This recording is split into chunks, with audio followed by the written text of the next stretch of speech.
Welcome, night owls, to Tales to Tell, the channel where stories come alive after dark. Here, we explore 4 realms of imagination. Terrifying tales to tell for those who crave chills and whispers in the dark. Romantic reads to ravish for hearts that burn and ache and bloom. Fantasy fables to follow for dreamers who walk between worlds. And sci-fi stories to self-indulge for minds that drift beyond the stars.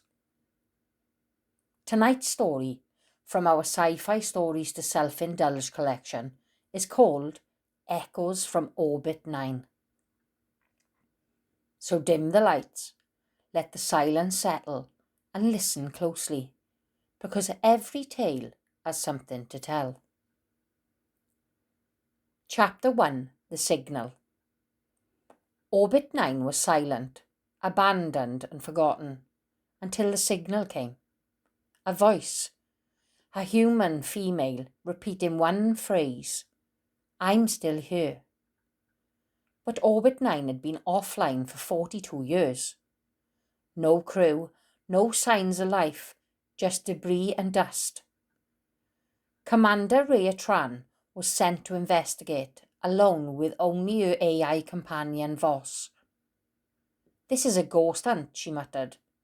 Voss replied, "Ghosts don't use comms."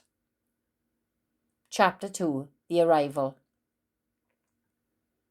Orbit 9 drifted above a dead moon. Its hull was intact, but wrong warped, like it had been stretched by time.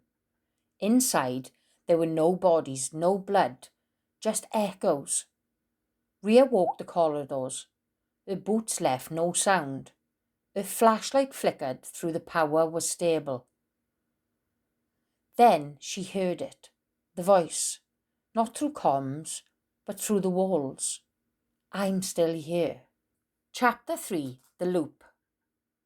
Voss detected anomalies, time distortions, and rooms that looped. Rhea entered the mess hall. It was pristine, then rotten, and then pristine again. She saw herself older, colder, and whispering warnings. "You've been here before," Voss said. "You've never left." Rhea checked her logs. They were corrupted.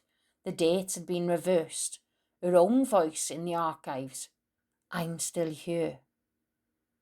Chapter 4, The Memory Core. Orbit 9 had been part of Project Echo, a failed experiment in consciousness preservation. The crew had uploaded fragments of themselves into the station's core, hoping to live forever, but the system glitched. The memories looped, and their personalities fractured. Rhea found the core. It pulsed, and inside, her own file. She hadn't come to investigate. She'd come to remember. Chapter 5, The Truth. Rhea was part of the original crew. She had volunteered for Echo, but something went wrong. Her body died, her mind remained, fragmented, reconstructed, sent back to Orbit 9 to find herself. Voss wasn't her companion. He was her failsafe, her reminder, her jailer. "You asked to forget," he said, "but you keep coming back." Chapter 6, The Choice. Rhea stood in the observation deck. The stars looked different. They looked slower. She could shut down the core and end the loop, let Orbit 9 drift into silence. Or she could stay, become the voice and the echo, the warning. She chose silence, but not erasure. She recorded one final message. "I'm still here. Don't come looking." Chapter 6, The Next Signal. Years later, a new signal reached Earth. Same voice, same phrase. "I'm still here." And somewhere, in the hush between stars, Orbit 9 waits for the next echo. Story 2. The Archive of What Never Was.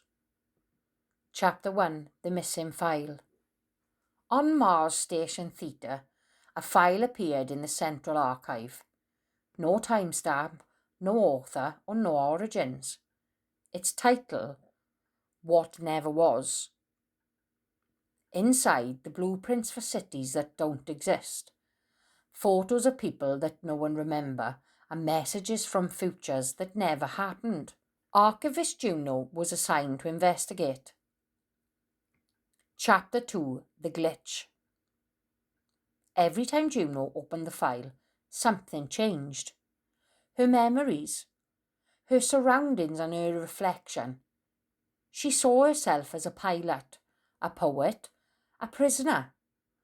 Lives she'd never lived before. The file wasn't corrupt, it was alive. Chapter 3. The Echoes. Juno traced the file to a quantum experiment abandoned decades ago, a machine that recorded alternate timelines. The file was a leak, a bleed-through, a whisper from the multiverse, and it was growing. Chapter 4. The Collapse.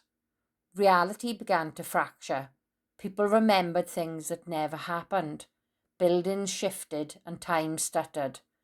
Juno had a choice: delete the file and seal the breach, or let it grow and learn what she could have been. She chose to stay, to archive the impossible. Chapter 5. The New Record. Mars Station Theta is gone, but the archive remains today. And sometimes, if you listen closely, you'll hear a voice say, "This is Juno, recording what never was, so someone remembers." And that was tonight's tale. Whether it chilled your spine, stirred your heart, sparked your imagination, or bent your reality, thank you for listening. This is Tales to Tell, where stories never sleep. If you enjoyed this journey, don't forget to like, subscribe, and share with fellow night owls. Until next time, keep your lantern lit, your journal open, and your signal strong, because the next tale is already watching.